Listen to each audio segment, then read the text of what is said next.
going on? So I'm over here taking off these FX4 decals. All I did was use a heat gun. I used a heat gun, kept it warm because it is kind of cool outside. It's about 65 degrees outside, which is cool for us, so it makes the sticker pretty hard. I just used a heat gun, put it on 2, warmed up the whole sticker, and then once I got one side of the edge, one little edge picked up, I just chased it with the heat, kept it warm, and then it peeled right off in 2 seconds. The only thing I do need to get is I need to get one of those 3M erasers because you got a little bit of residual glue. A little bit of residual glue. You can see it right there. You can see a little line right there. Little line right there. A little bit of residual glue. Hit that with the 3M eraser, and then I went back over the whole thing because it is kind of damp outside. So I'm just utilizing the rainwater because I haven't driven anywhere. The truck's clean, and I'm using the Meguiar's ceramic wax. Man, the truck looks freaking shiny, especially compared to the front doors. I only did nah, man, I'm just chilling. It's a rainy day. We're probably gonna go see. It's the day after Thanksgiving. We're probably gonna go see the. Probably gonna go to the cemetery where my grandma and grandpa are at. You know, maybe go say a little prayer and damn light. Say a little prayer and just pay our respects. It's been a little while since I've seen grandma and grandpa. Like I said, I was just taking out these stickers, getting it cleaned up over here. It's rainy, it's nasty outside, so I'm not too worried about the truck being completely detailed. I got to get it cleaned up whenever the rain stops. It's been off and on non-stop over here, but yeah, man, we're gonna be on the road here in a bit. Jesus. Packed full.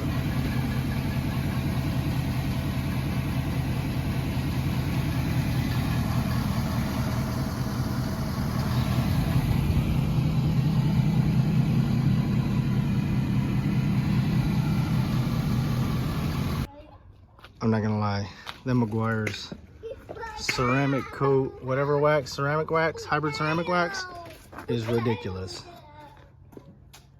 This truck looks fucking immaculate. The pearl in it really shines now.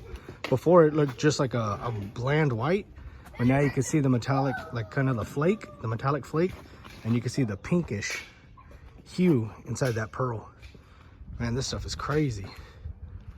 Yesterday, well, the other day when I took off the FX4 sticker, I had done just the back quarter panels on both sides, and we had driven in the mud, and all of this was covered with mud.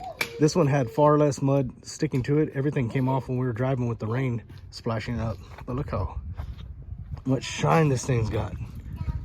That pearl is really coming out.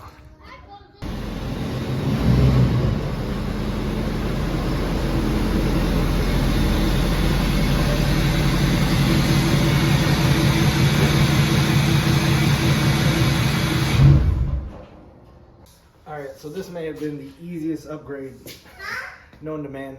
I'm not talking to you, Daddy. This may have been the easiest upgrade known to man.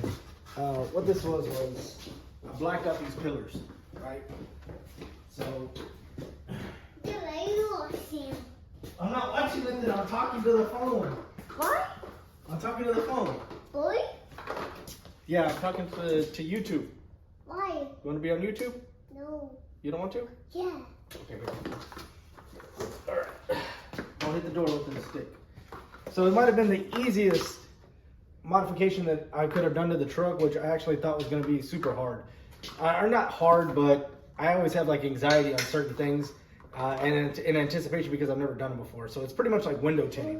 What I'm saying is these pillars right here are all scratched up. This is a 2017, so it had a lot of swirl marks from the car wash and things like that. I only purchased this thing about 4 months ago. And I had seen on Etsy, this is where I got this from, Etsy, for about 89 bucks. You can get all 4 window little pillars, and it's just a film that goes over it, and it's a blackout film. It's high gloss, as you could tell, and it eliminates all the swirling and all that stuff. You can't see anything. It's probably about 60 degrees, probably about 58 degrees outside right now, so I'm anticipating they're going to take a little bit of time to actually set in, so I don't want to mess with them too much, but these 4 pieces came on a big sheet like this, one big sheet, and 2 for the driver, 2 for the passenger. All I did was cut them individually, and it's really, really simple, man. It comes with a water spray bottle and a little squeegee. Now this thing, all you have to do is put a couple drops of Dial soap with some water inside a bowl, which is right here. Keep the bowl on you with water in it so that you can keep refilling if you really need it. You know what I'm saying? Now, maybe on a warmer day, you might need it if you're taking a little bit longer because the shit's gonna dry up. But the stuff is super easy, man. All I did was clean the pillar with a microfiber cloth, right? Clean the pillar. All I did was clean the pillar.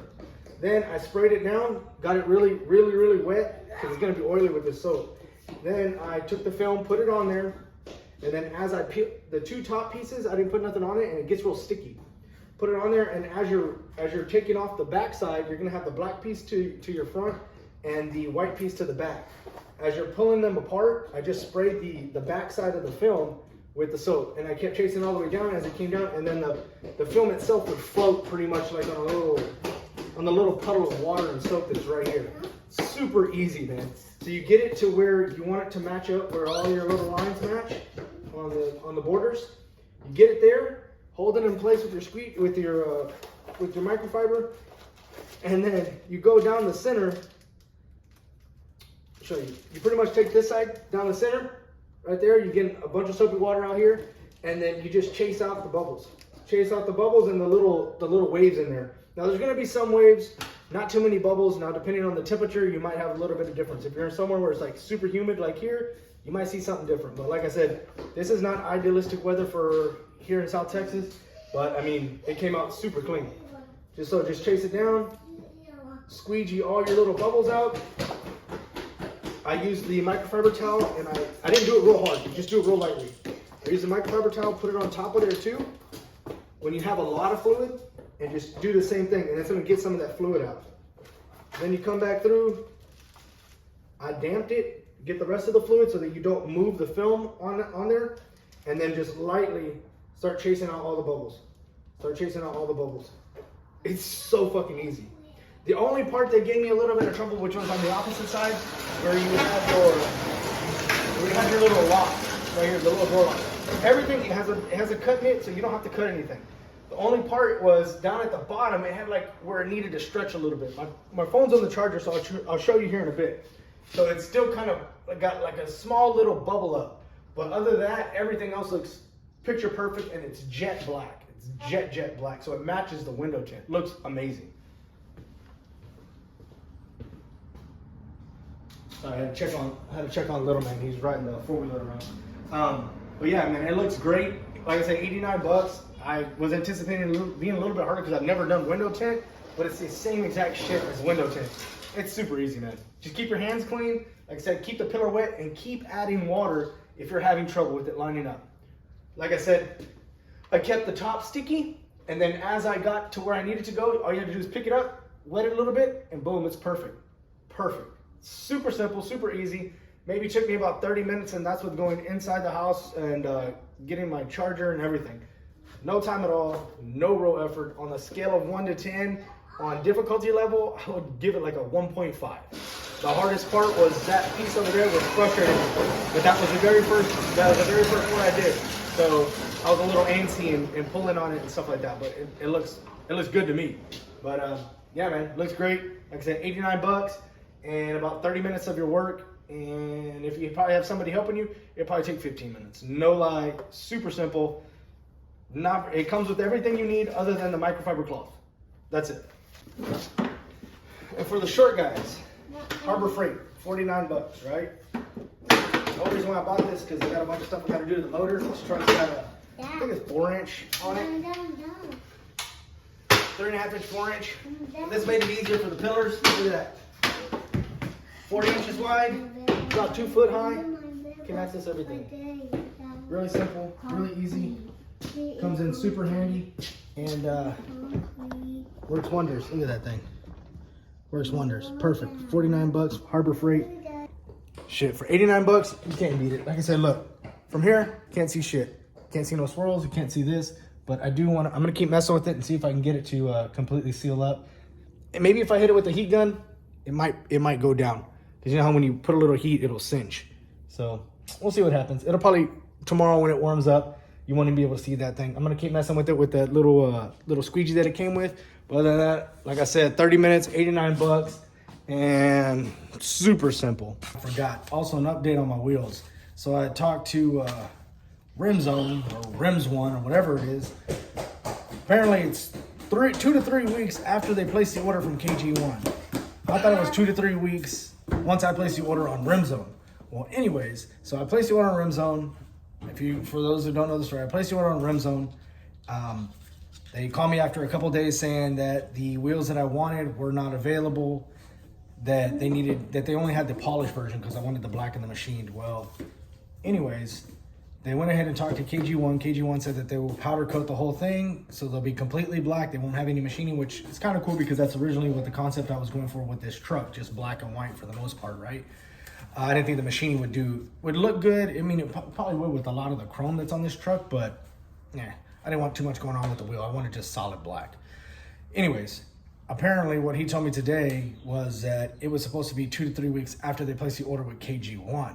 So now it's looking like my ship date to me is the 20th of December, which sucks because that's going on like 5 weeks since I ordered the purchase.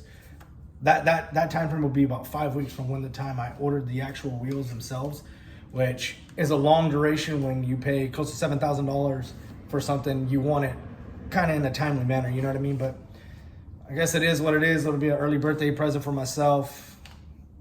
Hopefully they come